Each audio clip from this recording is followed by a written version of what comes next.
सलाम अलैकुम दोस्तों अॼु असां ॻाल्हाईंदासीं कारोकारीअ जे बारे में जंहिंखे गैरत जे नाले ते क़त्ल बि चयो वञे थो।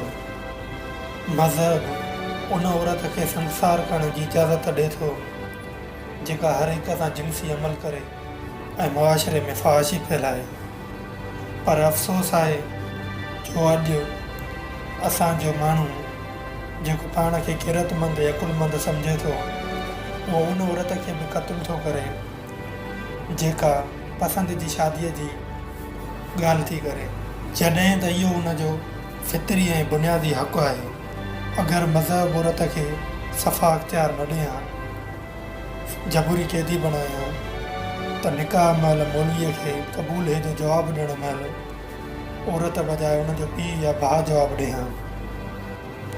कुझु नज़र असां पाण खे जेके माण्हू औरत खे कारी करे मारनि था उन्हनि ते मतिलबु त मर्दनि ते था विझूं।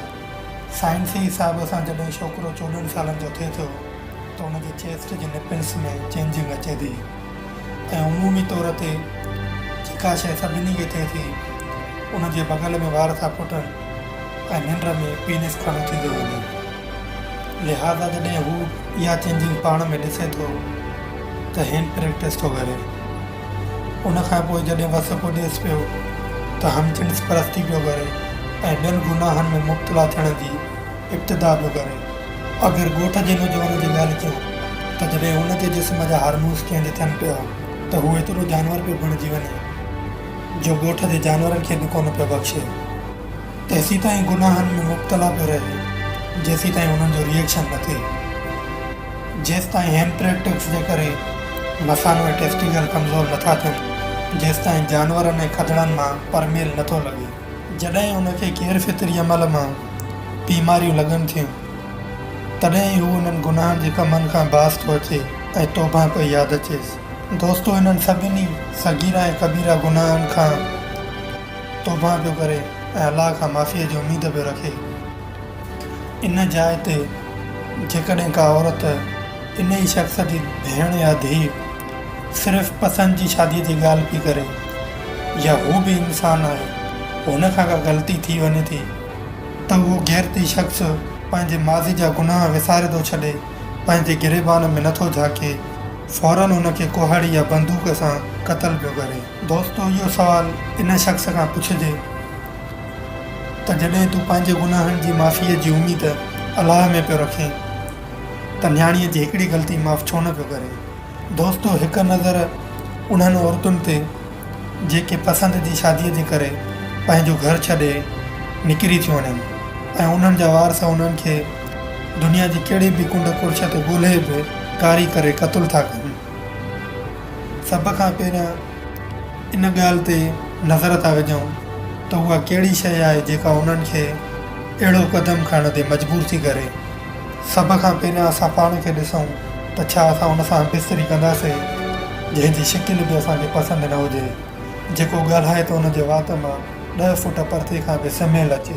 त इहो अज़ाब तव्हां पंहिंजी नियाणियुनि खे था ॾियो त जंहिंजी शिकिल बि उनखे पसंदि कोन्हे तव्हां ज़बरदस्ती उनजी शादी उन सां था करायो ऐं जंहिंखे हू पसंदि करे थी तव्हां उनजी पसंदि जे आॾो दीवार बणिजी बीठा आहियो।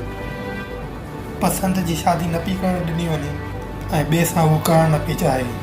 हाणे हुन वटि ॿ रस्ता पिया बचनि, या त हू पंहिंजे ख्वाबनि जो गलो घोटे सॼी उमिरि घर में वेही रहे या त हू उन सां भॼी वञे जंहिंखे हू पसंदि करे पई ऐं फाइनली हू भॼी वञे थी। जाने अनजाने में उनखे अहिड़ो क़दम खणण ते मजबूर करण वारा उनजे घर वारा ई आहिनि। पोइ हिन ताने खां बचण जे लाइ त दुनिया छा चवंदी, उन औरत खे कारी करे क़त्ल करे गुनाह पिया खणनि। इहा बि जाहिलनि जी सोच आहे त दुनिया छा चवंदी। दुनिया पंहिंजे नफ़्सा नफ़्सी में आहे, उहा तव्हांजा मसइला हल करणु ईंदी छा। शादी त हुन भॼी वञी बि कई, इन खां इहो भलो न हो त जंहिंखे हू पसंदि करे पई उनखे इज़त सां ॾेई छॾनि हा, हुन सां हू ख़ुशि बि रहे हा, इन्हनि जो सर बि न झुके हा ऐं न ई हथ खून में रंगण जी नौबत अचे हा। इहो थी वियो हिकिड़ो क़िस्म। ऐं ॿिया उहे जेके हद खां वधंदड़ आहिनि, जेको उन्हनि वटि रिश्ते जे लाइ अचे त उनखे बेइज़त कनि ऐं ख़्वार कनि। उन्हनि जे घर मां औरत इन डप मां भॼी वेंदी आहे त हे मूंखे सॼी उमिरि विहारे छॾींदा। पाण ॾिसंदा वञो त घणो ॾोह कंहिं ॾे आहे। इन औरत जे लाइ इन जो इहो घर जेल बणिजी वेंदो आहे। इन औरत खे किथां बि को सिग्नल मिले त घर मां निकिरण में देरी न आहे। ऐं टिया उहे माण्हू आहिनि जिन पंहिंजा कानून ऐं पंहिंजूं हदूं मुक़ररु कयूं आहिनि जॾहिं त उहे दीन में न आहिनि, जेके चवंदा आहिनि त असां पंहिंजी बिरादरी खां सवाइ ॿियनि में नाहियूं ॾींदा। इन्हनि जे बिरादरीअ जी औरत जॾहिं कंहिं ॿाहिरे माण्हूअ सां पसंदि जे शादीअ जी ख़्वाहिश घर में ज़ाहिर कंदी आहे त इन्हनि में ॾचो पैदा थींदो आहे।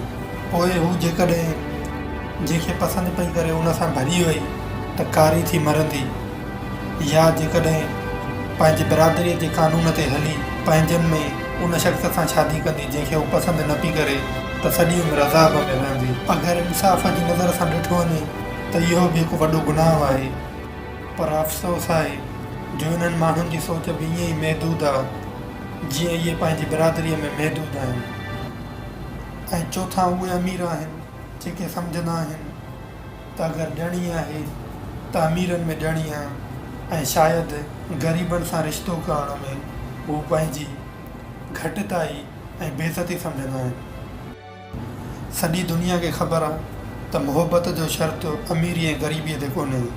जॾहिं हुननि जी औरत खे को ग़रीब पसंदि अची वेंदो आहे, चाहे उहो ड्राइवर हुजे, चाहे उहो चौकीदार हुजे, चाहे उहो टीचर हुजे, एस एक्स्ट्रा केयर बि हुजे, जॾहिं उहा औरत पंहिंजे घर में उन ग़रीब सां शादी करण जी ख़्वाहिश ज़ाहिर कंदी आहे त हुन जे आॾो बि इहो ई कानून रखियो वेंदो त इहो त थर्ड पार्टी आहे ऐं असां खां पैसे जी लेवल में घणो घटि आहे। इन्हनि अमीरनि खे केरु सम्झाए त औरत जंहिंखे पसंदि करे उन सां खेमे में बि ख़ुशि रहंदी। तव्हां पंहिंजी ज़िंदगीअ में इहे वाक़िया ज़रूरु ॿुधा हूंदा त फलाणे वॾेरे जी अमीर जी धीउ भेण ड्राइवर सां भॼी वई, चौकीदार सां भॼी वई, या कंहिं थर्ड पार्टी वारे मुलाज़िम सां भॼी वई। पोइ उहे बाअसर माण्हू मुआशिरे में पंहिंजी इज़त खे बरक़रार रखण जे लाइ उन छोकिरीअ खे ऐं उन ग़रीब खे कारो करे क़तलु था करे छॾनि। दोस्तो, मां सम्झां थो त मां जेके ही 4 रीज़न तव्हांखे ॿुधाया इन्हनि में तव्हांखे जवाबु त मिली वियो हूंदो, पर जेकॾहिं तव्हांजे ज़हन में को 5 रीज़न आहे जेको मूंखे न आहे ख़बर त कमेंट में ज़रूरु शेयर कजो। वीडियो जी समरी चइनि रीज़ननि ते बीठी स्क्रीन ते आयल फ़ोटोअनि जो तव्हां स्क्रीन शॉट कढी सघो था ऐं हिन वीडियो खे उन्हनि माण्हुनि सां ज़रूरु शेयर कजो जेके कारेकारीअ जे कॉन्सेप्ट खे सही सम्झनि था, ऐं सब्सक्राइब करे छॾिजो हिन चैनल खे, छो जो मां अहिड़ा ई वीडियो आणींदो रहंदो आहियां। And finally, thanks for watching.